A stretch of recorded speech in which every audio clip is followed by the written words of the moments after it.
You may feel judged. You may feel like, I don't know, people in your family or even friends or, have placed a judgment on you, kept you in a box. This next author has written a book pretty much about that. It's one of those morals, one of those things you're going to take away from his book called Venture. Daniel Jimenez has written. And Daniel, I'm going to have you come in and talk about really what the basis of the story is about. Hi, thanks for having me. Yeah. Well, let's go ahead and talk about what it's about and the fact that it's about judging and, putting labels on people. Right. Well, my book is a fantasy series, not a fantasy setting, and of course, there's elves, orcs, giants, even as one of the main characters, Mm-hmm. and he gets judged pretty harshly just for being a giant. I think so many of us are already going, yeah, judging that book by the cover. Right. Well, let's talk about the plot. Okay. Well, the plot is about two twins, a brother and a sister, who, at a young age, they have their life flipped upside down. Their parents are killed, and it's basically a revenge story. Oh, wow. And they're together Right. for revenge. They're together on that. Yes, they have conflicting interests at a certain point. Are they angry? Is there things that have happened that they're like, I'm going to make this right, or I'm justice based. We're gonna fight because of this. Well, not through the entire book because they're very young when everything happens to them. So they grow up first, and they realize what happens, and certain key events take place, and they're motivated. Not everyone at first, but eventually to take revenge and secure their future. I imagine because that pain from way back, all those years, is still very real and relevant to them. Right, right. And that's what it's about. Tell me about the impact of the antagonist. The antagonist. I like this antagonist that I wrote. Well, people that have read the book, my family members have said that he's a very good antagonist. He's not a evil person, Okay. not by definition, but his actions could be seen as evil. But then it's all a matter of perspective, you know. Mm-hmm. Absolutely. Again, very relevant just as humans going, well, maybe people take me as being one way, but my heart's really another. So, just finding that common ground with how people can relate to the characters in the story. Let's talk about the relationship between the two main characters. Right. So the two main characters are Elizabeth and Edward, the twins. Okay. They argue a lot. They're a brother and a sister. They have these moments where, they hate each other, but at the same time they're there for each other. Gee, that never happens, huh? We couldn't relate to that. Oh, I'm sure we all do. But generally, I mean, they love each other. They're each other's best friends, even though they fight. They're all they have. They're all they got. Now, how does the third character, James, play into this? James really is the first other kid their age that they met.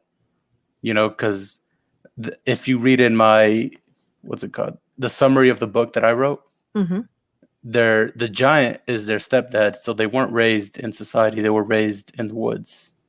Wow. So James is really another kid their age that they met. And he's the only other kid their age that they've ever met.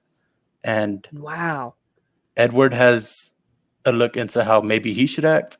And Elizabeth has a look into maybe the same thing, how her brother should act, Never really looking at themselves, being able to judge the other one. Right. Now, there are some side characters that play an important part of this book. Can you talk about those? Right. The side characters. Well, the side characters influence the main characters, and they play pretty good roles I'm kind of getting lost here. No, they're kind of supporting the main Right, characters. It takes those side characters to keep the spotlight on the main ones, right? They're just supporting them. right, and they help them get through tough times, and you know, Yeah. How did you come up? I mean, when you think about these side characters, are they kind of, could you say, people in your life? Are there some personalities in your life that influenced how you came up with not just the side characters, but the main characters? um, I came up with the side characters. Really, I would just hang out in public spaces and just kind of reflect on people who I Wow. thought were interesting. Observe. Right. Wow. That's kind of cool research. I mean, I love that. What is the setting for your book?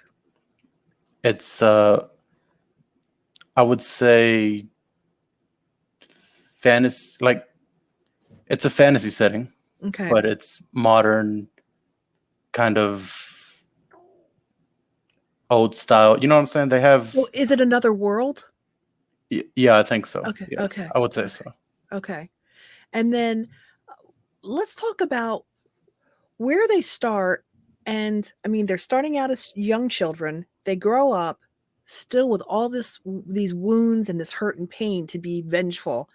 Um, without giving away how the book ends, what do you think they learn through their lifespan of having gone through the pain that they did as youngsters and then growing up to be, angry and vengeful? What do you think that they learned in that time?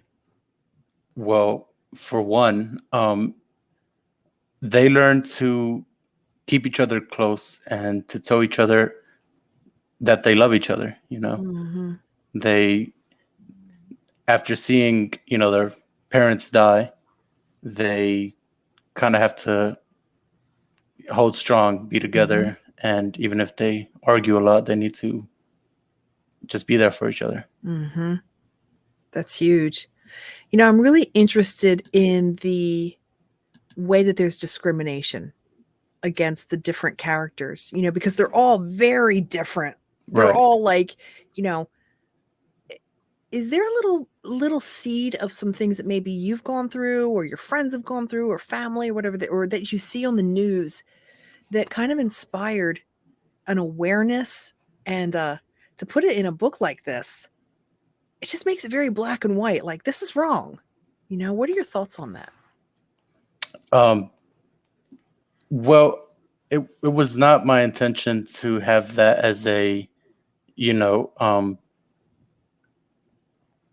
Like a main piece to it. right, a main Right. piece. It's Yeah. it's more of a a cause, an effect of just so many different type of species and people Mm, being together. And mm. I, And it I just mean, happens. Yeah.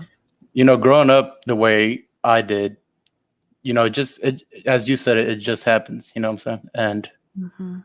you just kind of not really get used to it, but you kind of put up Mm, with it, and that's what the characters do. And some of them, at first, mm, don't accept it, and they mm. try to understand why. But yeah, it's just an Wow. effect. So it's like a piece of your heart and your soul that's in this book. It's kind of weaved in to the spiritual part of it. It sounds like it's really deep. It's your baby. I mean, this is a part of you. So we're kind of getting ready to wrap up, but in about 15 seconds, what do you want people to say when they're done reading it? How do you want them to feel? Um, I want people to cry when they're done reading the book. Tears of happiness? Both tears of happiness and sadness. Wow. Lot of emotion. Right. It must be very engaging with a lot of highs and lows. Yes, it is. Well, Daniel, for those that are just listening to the radio interview and not seeing the video with all your contact information, how can people get a hold of you and get your book? To get my book, you would have to go to the website, Writers Republic, Mhm. and make an account with them. Okay. In some time, I'm not sure how much time, there will be it will be available in public stores like Barnes and Noble and Books a Million.